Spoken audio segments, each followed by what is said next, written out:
Šiandien aš gaminsiu desertą su dainom. Kaip jau išgirdot, tai bus su repo natom. Ir prašau manęs nekritikuokit su savo kalbom, nes repuoju pirmą kartą viešai nenorom. Tai, kaip skaniai atrodo.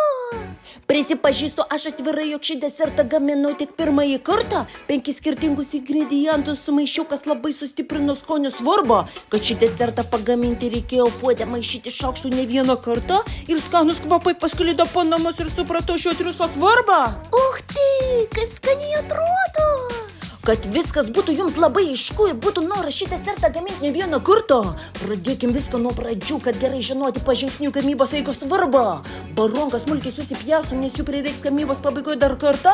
O dabar svarbu paruošti saldžią masę, kas ir suteiks deserto skoniui svarbą. Tai, kaip skaniai atrodo. O kas ta saldi masė? Tai puode ištirpiname sviestą, kas duoda saldžiai masį pagrindą ir svarbą. Tuomet ten padedam karamelę su grietinėliu ir maišom viską ne vieną kartą. Galiausiai šaukštais dedam riešutų sviestą, kuris suteiks skonių balansą ir svarbą ir turi gautis puode vientisą saldi masę. Todėl visus ingredientus maišom ne vieną kartą. Štai ir deserto gamyba su dainom baigta.